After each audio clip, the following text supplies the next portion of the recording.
యేసు నామంలో మీకు శుభములు సమృద్ధిగా కలుగును గాక. మధురం నీ వాక్యం అనే కార్యక్రమానికి స్వాగతం. ఈరోజు మనం యేసు నామంలోని శక్తి అనే అంశం 9వ భాగం ధ్యానించుకుందామండి. మధురం మధురం నీ వాక్యం నా త్రోవకు దీపం నీ వాక్యం. ఈ 9వ భాగంలో నిన్న ధ్యానించుకున్నట్లుగా ఈరోజు కూడా యేసు రక్తంలోని శక్తిని మనం ధ్యానించుకుందాము. ముందుగా యోహాన్ రాస్తాడండి. యోహాన్ మొదటి లేఖ 1వ అధ్యాయం 7వ వచనంలో ఆయన పుత్రుడగు యేసు రక్తము మనల్ని ప్రతి పాపం నుంచి కడిగేస్తుంది. మీరు కొంచెం జాగ్రత్తగా అక్కడ చదివితే ఏం చెప్తాడంటే, యేసు ప్రభు వెలుగు, ఆయన వెలుగులో జీవించినట్లుగా మనము కూడా వెలుగులో జీవించిన ఎడల మనము అన్యోన్యము సహవాసాన్ని కలిగి ఉంటాము.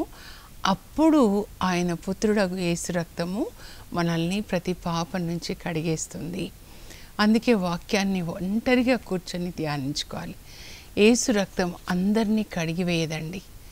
యేసు ప్రభు వెలుగులో జీవించాడు కనుక మనం కూడా వెలుగులో జీవించాలి. వెలుగు అంటే ఎఫెసీ 5:9లో సమస్త విధములైన మంచితనము, నీతి, సత్యం అంటే ఈ మూడు ప్రతి ఒక్కరిలో ఉండాలి. యేసు ప్రభుతో కలిసి నడవడం. హనోకు దేవునితో నడిచాడంటే యేసు ప్రభుతో నడవడం అంటే నీతి మార్గం అన్నమాట. అన్ని విధములైన మంచితనం అంటే అందరికీ మంచి చేయడం, ఆ తర్వాత సత్యమైన జీవితం, ఆ తర్వాత నీతి అన్నమాట. ఈ మూడు కలిపి వెలుగు అంటారన్నమాట. నేను లోకమునకు వెలుగు, మీరు కూడా లోకానికి వెలుగు. నీతిమంతులు, అన్ని విధాలు అందరికీ మేలు చేసేవాళ్ళు, సత్యంగా జీవించేవాళ్ళు, సత్యమైన యేసు, వెలుగైన యేసుతో కలిసి నడుస్తారు. అప్పుడు యేసు రక్తము ఆయనతో కలిసి నడిచే వాళ్ళని శుద్ధి చేస్తుంది అన్నమాట. అన్ని విధములైన మంచితనం, అంత నీతి, సత్యం. అప్పుడు మనం అన్యోన్యము సహవాసం కలిగి ఉంటామంట. అంటే మన ఇంట్లో అమ్మ నాన్నతో, లేకపోతే అత్త కోడళ్ళు, ఆ తర్వాత పని చేసే చోట అందరం కలిసి ప్రేమగా, అందరం ఒక శరీరంలో భాగాలు. యేసు ప్రభు తల అవుతే మనం శరీరం. ఎఫెసీ పత్రిక అది రాస్తుందన్నమాట. శరీరంలో భాగాలుగా మనం ఎలా తల ఇన్స్ట్రక్షన్స్ ఇస్తుందో అలా మనం జీవించాలి. యేసు ప్రభు ఏం చెప్తారు?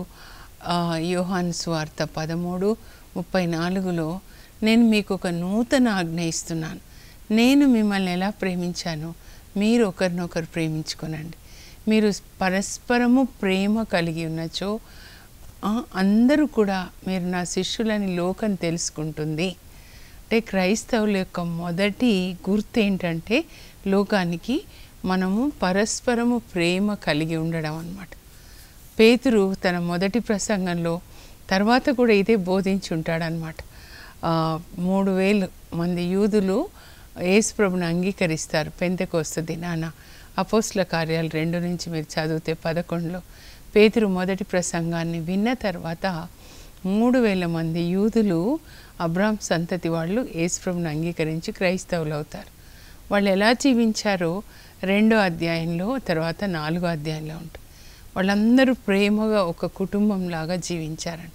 ఇది నాది, ఇది నీది అని చెప్పుకోకుండా వాళ్ళ ఆస్తి అమ్మి తీసుకొని వచ్చి అపోస్తల పాదాల చెంత పెట్టినప్పుడు వాళ్ళు ఎవరికి ఏది అవసరమో అలా అందరూ కలిసి జీవిస్తూ, పంచుకుంటూ, ప్రేమగా, సంతోషంగా, వినయంగా జీవిస్తూ దేవుణ్ణి స్తుతిస్తున్నారు. దేవుడు వాళ్ళ మధ్యలో అద్భుతాలు చేస్తున్నారు. క్రైస్తవ జీవితం అంటే ప్రేమ, ఐక్యత, సేవ. ఈ మూడు అండి. మరియ తల్లి అంటాం, కానీ ఆ తల్లి వెళ్ళి ఎలిజబెత్ అమ్మకి 3 నెలలు సేవ చేశారు కదండి. ఆమె కూడా గర్భం ధరించే ఉన్నారు, కానీ గర్భం ధరించిన ఎలిజబెత్ అమ్మకు సేవ చేశారు. యేసు ప్రభు శిష్యుల కాళ్ళు కడిగారు. అందరికీ మేలు చేశారండి ఆయన. అపోస్తల కార్యాలు 10:38 మీ హృదయంలో దాచుకోవాలి. ఆయన ఎక్కడికి వెళ్ళినా కూడా అందరికీ మేలు చేస్తూ, అందరినీ స్వస్థపరుస్తూ, మరి దయ్యాలు పట్టిన వాళ్ళకి విడుదలిస్తున్నారు. యేసు ప్రభు ఒక చోటుకి వచ్చారంటే అక్కడ ఆయన అద్భుతాలు చేస్తారనమాట. బెతానియాకి వచ్చారా, అక్కడ లాజర్ని లేపుతున్నారు. పేతురు వాళ్ళ ఇంటికి వచ్చారా, వాళ్ళ అత్తమ్మని తాకి వాళ్ళ అత్తమ్మకి స్వస్థతనిచ్చారనమాట. మరి కఫర్నాంలో పక్షవాత రోగిని ఆయన ముందు దించితే ఆయన పాపాలని మన్నించి ఆయనకి స్వస్థతనిచ్చారనమాట. ఎక్కడైనా యాయిరు వాళ్ళ ఇంటికి వచ్చాడా, ఆ అమ్మాయి చేయి పట్టుకొని బాలిక లెమ్ము అంటే ఆ బాలిక లేస్తుందన్నమాట. అలాగే నాయిన్ వెళ్తాడు, అక్కడ ఆ విధవరాలి కుమారుడు మరణిస్తాడు, యవ్వనస్తుడు, యవ్వనుడా లెమ్ము అని అన్నప్పుడు ఆ బాబు చేయి పట్టుకొని, బాబు కాదు యవ్వనస్తుడు, బాబు లేస్తాడు. అంటే మనము యేసు ప్రభుని ధరించి ఆయన మనలో ఉన్నప్పుడు మనం కూడా అందరికీ మేలు చేయాలండి. ఎవరెవరు ఆ విధంగా ప్రేమ కలిగి యేసు ప్రభు శరీరంలో ఒక్కొక్క భాగంలాగా, ఒక చేతికి బాధ వస్తే శరీరానికి బాధ, సో ఒక వ్యక్తికి బాధ ఉంటే ఆ బాధ మనం పంచుకోవాలి. అలా జీవిస్తారో వాళ్ళందరినీ కూడా యేసు రక్తము ప్రతి పాపం నుంచి కడిగేస్తుందండి. మనం ఊరికే యేసు రక్తం అని పాట పాడినప్పుడు కాదు, కానీ అన్యోన్యంగా జీవించే వాళ్ళు అనమాట. మా ఇంటి ఎదురుగా ఉంటారు మార్వాడీస్. వాళ్ళ పెద్ద కోడలు చనిపోతుంది 2 పిల్లల తర్వాత. ఫస్ట్ పాప 3 years ఉండొచ్చు, చిన్న పాపకి కొన్ని నెలలు. శ్రీశైలం వెళ్తుంటే ఆ లోయలో పడిపోయి ఆమె చనిపోతుంది. ఇంకా చిన్న కొడుకు పెళ్ళైపోయింది, కానీ పిల్లలు లేరు. అత్త మామలు, 2 కొడుకులు, కోడళ్ళు అందరూ ఒకే ఇంట్లో ఉంటారు. ఈ చిన్న కోడలు పెద్ద కోడలికి పుట్టిన వాళ్ళని ఎంత బాగా చూస్తుందో.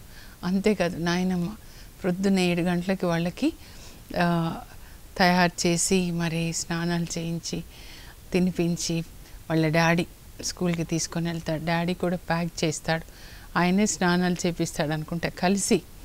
ఇంకా మధ్యాహ్నం వచ్చేసరికి ఆ పైన సేమ్ దాంట్లో అపార్ట్మెంట్స్లో పైన ఉంటారు చిన్న కొడుకు వాళ్ళు. ఇంకా ఆమె చూసుకుంటుంది అనమాట. ఇప్పుడైతే వాళ్ళకి 9 సంవత్సరాలు అట్లా వచ్చేసాయి, 9, 6 సంవత్సరాలు అనమాట. ఎంత ప్రేమగా ఉంటారో తండ్రి కొడుకులు, తర్వాత అత్త కోడలు, గ్రాండ్ చిల్డ్రన్. అసలు ప్రభు చెప్తారు, ఇలాంటి వాళ్ళని యేసు రక్తము ప్రతి పాపం నుంచి కడిగేస్తుంది. ప్రేమ ఉన్న చోట దేవుడు ఉంటారండి. యేసు రక్తం మనల్ని ప్రతి పాపం నుంచి కడిగేస్తుందని చెప్పి ప్రేమ లేకుండా జీవిస్తే అది జరగదండి. బైబిల్లో దేవుడు 8500 వాగ్దానాలు చేశారు. అవన్నీ కూడా ప్రేమ కలిగి జీవించే వాళ్ళకి. వెలుగు అంటే ఎఫెసీ 5:9 చదవండి. యేసు ప్రభు వెలుగు అంటున్నారు, మనల్ని వెలుగు అంటున్నారు. ఏంటి అంటే అన్ని విధములైన మంచితనం, సత్యము, నీతి, ఈ 3 ఎవరిలో ఉంటాయో వాళ్ళకి వాగ్దానాలు నెరవేరుతాయండి. వాళ్ళు క్రైస్తవులుగా ఉండే అవసరం లేదండి. ఏ విశ్వాసంలో ఉన్నా విశ్వాసం ఒక్కటే, ప్రేమ ఉన్న ప్రతి హృదయంలో దేవుడు ఉంటారు. ఆ పరమాత్మ జీవాత్మగా ప్రేమ, నీతి, సత్యము ఉన్న వాళ్ళలో సత్యమే వచేయితే, నేనే సత్యం అంటారు. అంటే సత్యం ఉన్న వాళ్ళలో ఆయన ఉంటారు అనే దేవుడు నీతిమంతుడండి. నీతిమంతులలో ఆయన ఉంటాడు. దేవుడు ప్రేమ ఉన్న వాళ్ళలో ఉంటారు. కనుక మీ మైండ్ కూడా సెటప్ మార్చుకోవాలి.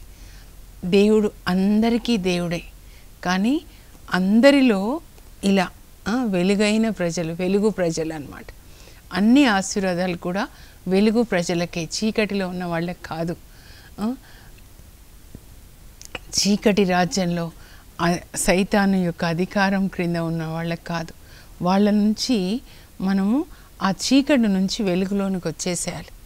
మనకి ఏ సంబంధం ఉండకూడదు చీకటి పనులు చేసే వాళ్ళతో. ఎఫెసీ 5లో పౌలు రాస్తాడనమాట, చీకటి పనులు చేసే వాళ్ళతో మీరు ఎలాంటి సంబంధం పెట్టుకోకండి అని చెప్తాడు. వెలుగులోనికి రండి మీరు, అలాగే అక్కడ ఉన్న వాళ్ళని వెలుగులోనికి తీసుకొని రండి అని చెప్తాడనమాట. ఆ తర్వాత యేసు రక్తం మనకి రక్షణనిస్తుందండి. ఎలాంటి రక్షణ అంటే యేసు రక్తం గురించి ఎక్కడెక్కడ రాయబడింది. పౌలు రాస్తాడండి, హెబ్రీ పత్రికలో కూడా రాస్తాడు, రోమా పత్రికలో రాస్తాడు, అలాగే పేతురు 1వ లేఖలో పేతురు రాస్తాడండి. చూద్దాము. తర్వాత యోహాన్ కూడా రాస్తాడు, యోహాన్ 1వ లేఖలో. అయితే పాత నిబంధనలో రక్తం గురించి ఎక్కడ రాయబడింది అంటే నిర్గమకాండానికి వెళ్ళాలండి. నిర్గమకాండం 12వ అధ్యాయం అక్కడ ప్రారంభమవుతుంది. అయితే అక్కడ గొర్రెపిల్ల రక్తం అంటే కూడా యేసు ప్రభువే దేవుని యొక్క గొర్రెపిల్ల అన్నమాట. అది మనకి సరిగ్గా అర్థం కావాలి. ఇజ్రాయేలు ప్రజలు ఐగుప్తు దేశంలో 430 సంవత్సరాలు వాళ్ళు బానిసలుగా ఉంటారు. అక్కడ ఫరో రాజు వాళ్ళని అనేక హింసల పాలు చేస్తారు. మగపిల్లలు పుడితే పుట్టగానే వాళ్ళని తల్లుల చేతిలోంచి తీసుకొని నైల్ నదిలో వేసేవాళ్ళు అనమాట. అప్పుడు ఆ నైల్ నది నిండా మొసళ్ళు పైకి వచ్చి ఆ పిల్లల్ని తినేవన్నమాట. ఆ తల్లులు నది ఒడ్డున కూర్చొని ఏడ్చేవాళ్ళు, నా కొడుకు అని. అలా వాళ్ళు దేవునికి మొరపెట్టుకుంటారు, ఎన్ని రోజులు మాకు ఇలాంటి బాధ అని చెప్పి. అప్పుడు దేవుడు ఇంకా మోషే ద్వారా అనేక అరిష్టాలని వాళ్ళకి పంపిస్తాడండి.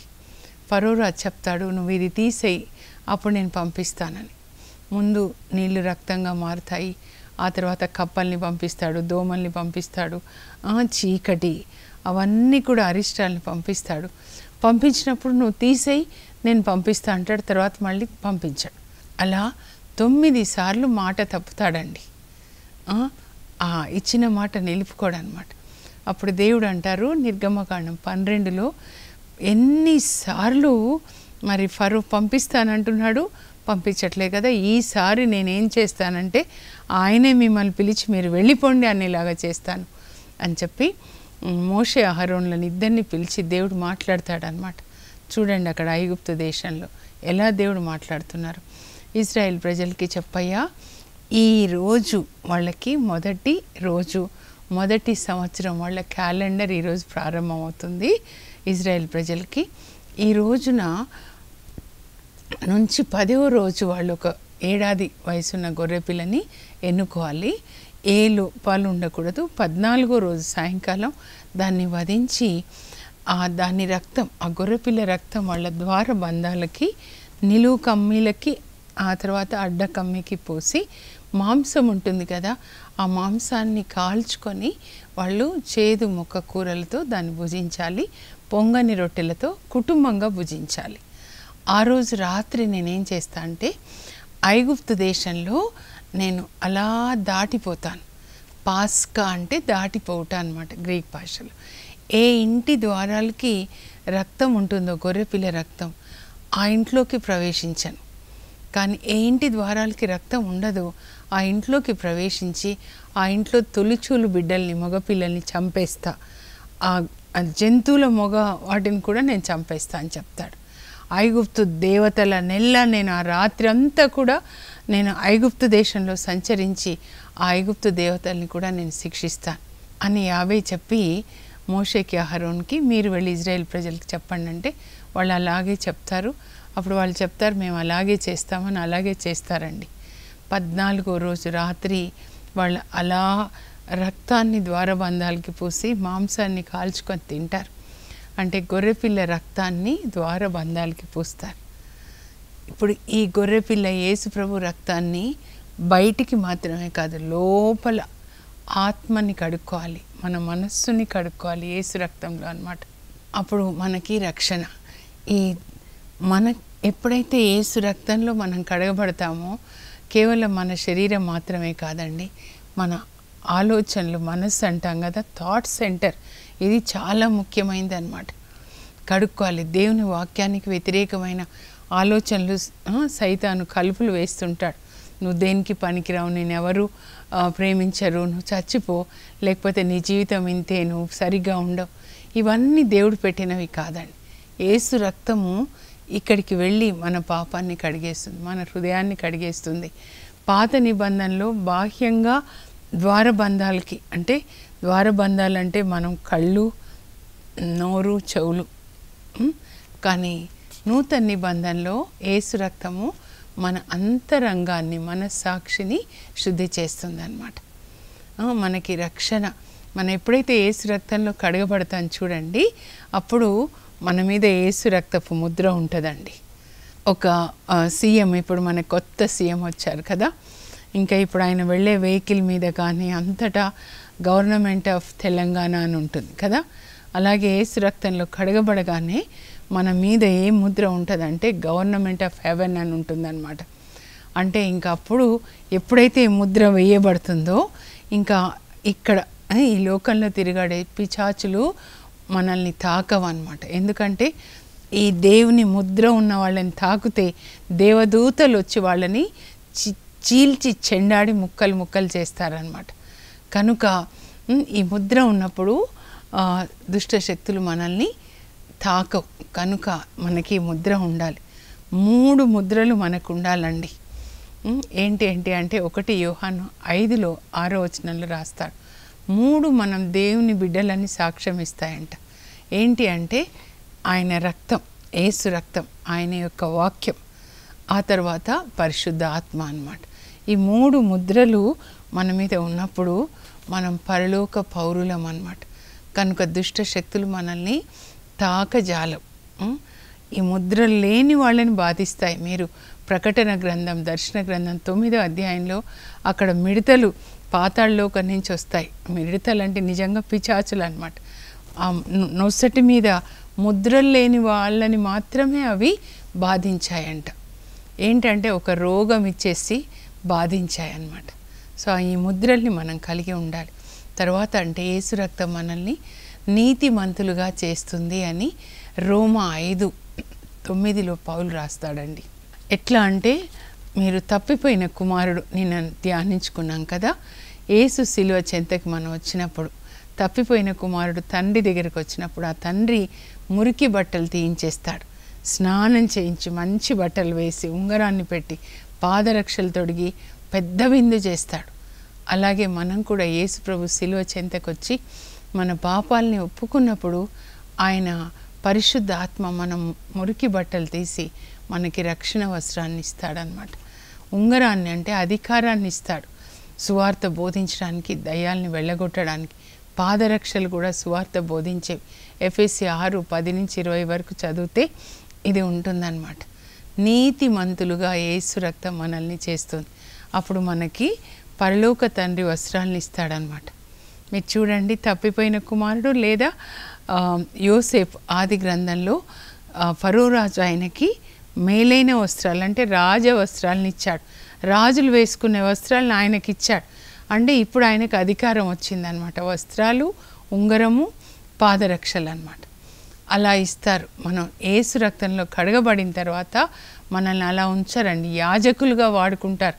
ప్రకటన 5:9 వచనం నుంచి వాళ్ళు పాడతారనమాట. నీవు రక్తమిచ్చి మమ్మల్ని కొనుక్కొని మమ్మల్ని యాజకులుగా చేశావు. నేనే ఒక సాక్ష్యం. 97లో యేసు రక్తం నన్ను కడిగింది. తర్వాత నాకు అధికారం ఇచ్చారు సువార్త బోధించడానికి. నీతి వస్త్రంతో కప్పారు. మనల్ని ఎప్పుడైతే నీతి వస్త్రంతో కప్పుతారో సైతాను మనల్ని తాకడండి. నీతిని కవచంగా మీరు వాడండి అంటాడనమాట. ఎఫెసీ 6లో మీరు చదివితే 10 నుంచి అనమాట. ఇప్పుడు రాజకుటుంబం, ఇంగ్లాండ్ రాజకుటుంబం ఉందనుకోండి, వాళ్ళందరూ ఒక రకమైన డ్రెస్ వేసుకుంటారు. ఆ ఇంట్లో పుట్టిన వాళ్ళు అనమాట. అలాగే యేసు రక్తంలో మనం కడగబడినప్పుడు, పరిశుద్ధ ఆత్మలో మనం జన్మించినప్పుడు మనం దేవుని యొక్క పుత్రులు అయిపోతామన్నమాట. గలతీ 4:5లో కూడా రాయబడి ఉంటుంది, మనము దేవుని పిల్లలు కనుక దేవుడు తన కుమారుని ఆత్మని మనలోనికి ప్రవేశపెట్టాడంట. అంటే యేసు ప్రభుని మనలోనికి పంపించాడనమాట తండ్రి దేవుడు. అందువల్ల ఆ ఆత్మ, కుమారుని ఆత్మ మూలంన మనము ఆయనని తండ్రి, అబ్బా, నాన్న అని పిలుస్తున్నాం అన్నమాట. అర్థమవుతుంది కదా మీకు. ఆ తర్వాత యేసు రక్తము ద్వారా మనం పరలోకానికి వెళ్ళడానికి మనకి అర్హత అన్నమాట. హెబ్రీ పత్రిక 10:19 నుంచి మీరు చదివితే యేసు ప్రభు పరలోకానికి వెళ్ళి తండ్రికి తన రక్తాన్ని ఇచ్చాడు, ఇచ్చి మన పాపాలని క్షమించమని. కనుక మనము పరలోకానికి వెళ్ళడానికి యోగ్యత పొందామన్నమాట. అలాగే హెబ్రీ 12:24 మనం చదివితే అక్కడ దేవుడు పౌలుకి ఒక గొప్ప రహస్యాన్ని, మర్మాన్ని బయలుపరుస్తారండి, చూపిస్తారు ఆత్మలో. ఏంటంటే పౌలు ఆత్మలో పరలోకానికి వెళ్ళాడు. అక్కడ తండ్రి దేవుని సింహాసనం ముందు అనేక మంది నీతిమంతులు ఆయనని స్తుతిస్తూ ఉన్నారు, ఆరాధిస్తూ ఉన్నారు. దూతలు ఇంకా ముందుకి పరిశుద్ధాత్మ తీసుకెళ్తే అక్కడ తండ్రి దేవుడు కుడి ప్రక్కన యేసుప్రభు ప్రార్థిస్తున్నారు. తండ్రి దేవునికి విజ్ఞాపన చేస్తున్నారు యేసుప్రభు. అంతేకాకుండా యేసుప్రభు తండ్రి సన్నిధిలో కరుణాపీఠం మీద పోసిన రక్తం కూడా ప్రార్థిస్తుందంట. ఎప్పుడు అంటే మనం ప్రార్థింపలేని సమయంలో. ఈరోజు ప్రొద్దున నేను కూడా చాలా బలహీనంగా ఉన్నాను, లేవలేకపోయాను, బ్యాక్ పెయిన్ వస్తూ ఉంది, ఇంకా కదలాలంటే కష్టంగా ఉంది, ప్రార్థన చేయడానికి కూడా శక్తి లేదు. కొన్నిసార్లు మనం ఎంత నిరాశ మనకు వచ్చిన కష్టాలని బట్టి అంటే ప్రార్థన కూడా చేయలేమండి. చెప్పడం సులభం, కానీ నాకు కూడా అర్థమైంది, ప్రార్థన చేసుకోండి, ప్రార్థన చేసుకోండి, బైబిల్ నేను ప్రార్థన చేయండి అని ఎక్కువ చెప్పనండి, బైబిల్ చదవమని చెప్తాను, అదే ప్రార్థన. కానీ అలా చేయడానికి కూడా మనకి పరిశుద్ధాత్మ శక్తి ఉండాలి. మనము ప్రార్థింపలేని సమయంలో చాలా దీనంగా మీరు మంచం మీద ఉన్నారేమో, లేకపోతే మీ పరిస్థితి మీ పిల్లల వలన గుండె పగిలి ఉన్నారేమో, అలాంటి పరిస్థితుల్లో యేసు రక్తం మీ కొరకు ప్రార్థిస్తుంది. నాన్న వీళ్ళని జ్ఞాపకం చేసుకో నాన్న, ఆ బిడ్డ ఎంత అనారోగ్యంతో ఉంది, ఆ శరీరం భరించలేకపోతుంది నాన్న, కృప చూపించు, స్వస్థత దయచేయి, ఎన్ని అప్పు బాధలు సహాయం చేయి. ఆ బిడ్డ చూడండి ఎంత చీకటిలో ఉన్నాడో, ఆ తల్లి చూడండి ఎంత ఏడుస్తుందో నాన్న, కరుణ చూపించండి అని మనం ప్రార్థింపలేని సమయంలో మన కొరకు యేసు రక్తం ప్రార్థిస్తుందండి. నిజంగా మొదటిసారి నేను ఇది చదివినప్పుడు, తెలుసుకున్నప్పుడు దేవునికి వందనాలు చెప్పాను. ఎంత ప్రేమ యేసయ్యా, ఎంత ప్రేమ. కనుకనే చాలామంది పాపాత్ములుగా ఉన్నవాళ్ళు వాళ్ళు రక్షణలోకి వస్తున్నారు, ఎందుకంటే అక్కడ యేసు రక్తం ప్రార్థిస్తుందండి. ఈ లోకంలో మనం ఎన్ని ఆశీర్వాదాలు పొందుతున్నామో ప్రార్థన చేయకపోయినా, పాపంలో ఉన్నా, అక్కడ యేసు రక్తం మన కొరకు ప్రార్థిస్తుంది. యేసు ప్రభు మన కొరకు ప్రార్థిస్తున్నాడు, నా బిడ్డలు నాన్న వాళ్ళు పాపం చేసిన వాళ్ళని మన్నించు, ఎందుకంటే వాళ్ళ కొరకు నేను సిలువలో వెల చెల్లించాను. ఇవన్నీ మన హృదయంలో దాచుకొని యేసు ప్రభు ప్రేమ ఎంత విశాలమైనదో, ఎంత లోతైనదో మీరు తెలుసుకొనండి అంటున్నాడు పౌలు. ఆయన ప్రేమ, ఆయన రక్తం కూడా మన కొరకు ప్రార్థిస్తుంది. నేను ఇందులో కొన్ని ముఖ్యమైన ప్రార్థనలు రాశానండి. 1-2 చదువుతాను, మీరు స్క్రీన్ మీద చూడండి, ఎందుకంటే మీరు అవి రాసుకొని ప్రార్థించాలి. ఈ పుస్తకాన్ని మీరు ప్రతిరోజు చదువుకోవాలండి, ధ్యానించుకోవాలి. నేను ఎప్పుడు ఇదే ధ్యానించుకుంటాను. యేసు ప్రభు సిలువను మోసాడు, ముళ్ళ కిరీటాన్ని ధరించాడు. ఆయన సిలువ మోస్తున్నప్పుడు గాయాలు, ఆ గాయాలలో నేను ఏకమైపోతాను, దగ్గరగా యేసు ప్రభుకి దగ్గరగా, ఎంత ప్రేమ అని చెప్పి. నేను ఇప్పుడు చదువుతాను, మీరు స్క్రీన్ మీద చూడండి. యేసు రక్తం వలన నేను పిశాచి చేతుల నుండి విడిపించబడినాను. యేసు రక్తం ద్వారా నా పాపములు క్షమించబడినవి. యేసు రక్తం ద్వారా నేను నిత్యము కడగబడుచున్నాను. యేసు రక్తం వలన నేను నీతిమంతునిగా చేయబడ్డాను. యేసు రక్తం ద్వారా నేను పరిశుద్ధపరచబడ్డాను. యేసు రక్తం వలన పరిశుద్ధ స్థలమందు ప్రవేశించుటకు నాకు ధైర్యము కలదు. యేసు రక్తము నా పక్షమున దేవునికి మొరపెడుతూ ఉంది. యేసు రక్తం ద్వారా నేను శాపము నుండి విడిపించబడినాను. యేసు రక్తం ద్వారా దేవుడు ఆయన తన చిత్తమును నాలో జరిగించుచున్నాడు. యేసు సిలువ చెంత ప్రార్థన. యేసు, నా అనారోగ్యంను నీవు తీసుకొని నీ స్వస్థతను నాకు ఇవ్వు ప్రభువా. యేసు, నా శిక్ష నీవు తీసుకొని నీ క్షమాపణ నాకు ఇవ్వు ప్రభువా. యేసు, నా పాపం నీవు తీసుకొని నీ నీతిని నాకు ఇవ్వు ప్రభు. యేసు, నా మరణంను నీవు తీసుకొని నీ జీవంను నాకు ఇవ్వు ప్రభు. యేసు, నా పేదరికంను నీవు తీసుకొని నీ ఐశ్వర్యంను నాకు ఇవ్వు ప్రభు. యేసు, నా అవమానమును నీవు తీసుకొని నీ మహిమను నాకు ఇవ్వు ప్రభు. యేసు, నా నిరాకరణను నీవు తీసుకొని నీ అంగీకారంను నాకివ్వు ప్రభు. యేసు, నా శాపమును నీవు తీసుకొని అబ్రహాము దీవెనను నాకివ్వు ప్రభు. యేసు, నా దుఃఖం నీవు తీసుకొని నీ సంతోషం నాకివ్వు ప్రభు. యేసు, నా అజ్ఞానం నీవు తీసుకొని నీ జ్ఞానం నాకివ్వు ప్రభు. ఈ ప్రార్థన పదే పదే మీరు చెప్పండి, హృదయంతో చెప్పండి, ధ్యానించుకోండి. నోటితో కాదు, కానీ దేవుని వాక్యం ఎప్పుడు కూడా హృదయంలో ధ్యానించుకొని దాని ప్రకారం జీవించండి. ప్రార్థన చేసుకుందాం. పరలోకపు మా తండ్రి, మీ పరిశుద్ధ నామమునకు స్తోత్రం కలుగునుగాక. దేవుడు లోకాన్ని ఎంతో ప్రేమించి తన ఏకైక కుమారుణ్ణి మనకి ప్రసాదించాడు. యేసయ్య, మీరు మమ్మల్ని ఎంతో ప్రేమించి మీ రక్తాన్ని మాకు ఇచ్చారు ప్రభా. మీ రక్తం ద్వారా మాకు విమోచన పాపం నుండి తండ్రి మమ్మల్ని నీతిమంతులుగా చేశారు తండ్రి. ప్రభా, మా పాపాలన్నీ మీ రక్తంలో కడిగి శుద్ధి చేయండి. మమ్మల్ని పాపం నుండి, రోగం నుండి, శాపం నుండి విడిపించండి. మమ్మల్ని నీతిమంతులుగా చేసి నీతి వస్త్రంతో మమ్మల్ని కప్పి పరలోకంలో ప్రవేశించడానికి మాకు అర్హతనిచ్చినందుకు వందనాలు. పరలోకంలో యేసు రక్తం మా కొరకు మొరపెడుతున్నందుకు వందనాలు. పరలోక తండ్రి యేసయ్య, మీ ప్రేమ ఎంత లోతైనదో, ఎంత విశాలమైనదో మేము గ్రహించి అందుకు తగిన యోగ్యులముగా, తగిన బిడ్డలుగా జీవించే భాగ్యం, కృపని, పరిశుద్ధ ఆత్మశక్తిని మాకు దయచేయండి. యేసు నామంలో అడుగుచున్నాం తండ్రి, ఆమెన్.